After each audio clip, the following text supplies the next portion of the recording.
Imagine that our sun is the size of just a single grain of sand.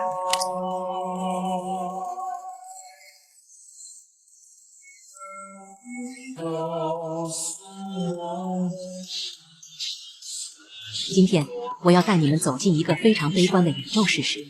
即使人类能在地球上活无限长的时间，理论上最终也只能看到1258亿光年的宇宙，永远也无法看到整个宇宙的尽头。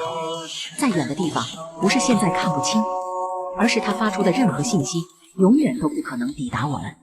按照目前的宇宙学模型，可观测宇宙的直径约为930亿光年。但可观测宇宙不是整个宇宙的边界，它只是一个不断擴大的信息边界。那我们作为观察中心，是不是再等一等，就能看见宇宙中更遠的地方？理論上是可以的。在今天的可觀測宇宙之外，還有一些古老信號沒有抵達地球。只要繼續等待，其中一部分光最終會進入我們的視野，讓可觀測宇宙繼續擴大。明年，我們的宇宙視野就會比今年多出大約1光年的共動半徑。10億年之後，還會有來自更遙遠區域的信息抵達。從這個角度看，可觀測宇宙似乎會一直增長。只要時間足夠長，我們最終應該能夠看見整個宇宙。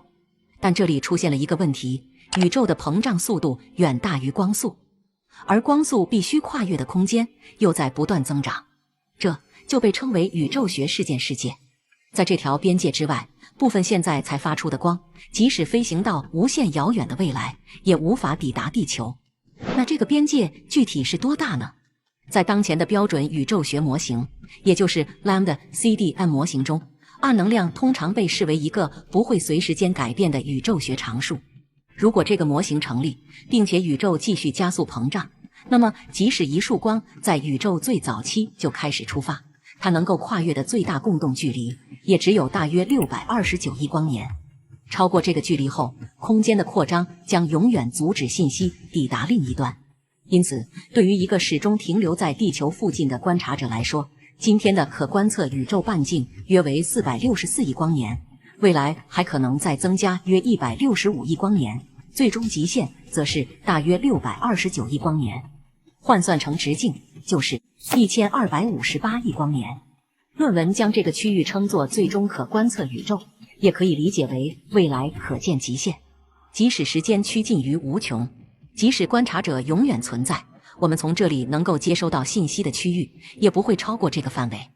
1258億光年聽起來已經無比巨大，它的體積將是今天可觀測宇宙的2倍以上。未來的觀察者理論上可以接觸到一些我們今天完全不知道的空間區域，但這個數字仍然不是真實宇宙的大小，它只是整個宇宙中能夠與我們建立因果聯繫的極小一部分。在它之外，可能仍然存在星系、恆星、行星，甚至完全不同的巨大宇宙結構。只是從它們那裡發出的光，永遠無法穿過不斷膨脹的空間抵達我們。那裡發生的一切，對人類來說都將與從來不存在沒有任何區別。然而最反常識的地方在於，當視野越來越大，天空反而會越來越空。由於宇宙加速膨脹，銀河系之外的大多數星系會不斷遠離。對於某些遙遠星系，人類永遠只能看到他們年輕時的一小段歷史。而在更加遙遠的未來，銀河系及其周圍受到引力束縛的星系會保留下來，而其他星系最終可能淡出任何現實可行的觀測，外部星系會遠到永遠無法再從地球看見。於是，宇宙將出現一個極其矛盾的畫面，人類理論上的可觀測範圍仍在擴大，實際能夠看到的星系卻在不斷減少。未來的天文學家抬頭望去，可能只會看到一個孤獨的本地星系世界。如果他們沒有保存今天的觀測資料，他們甚至可能無法知道宇宙曾經充滿數不清的星系，也根本發現不了宇宙正在膨脹。那個時候的地球人抬頭看見的星空只有銀河系的數千億顆恆星，還有永無止境的黑暗。今天我們能夠看見一個直徑約930億光年的宇宙，但它不是宇宙的盡頭，只是我們認知的盡頭。而真正的宇宙，即使我們等到時間的盡頭，也永遠無法看見它的全貌。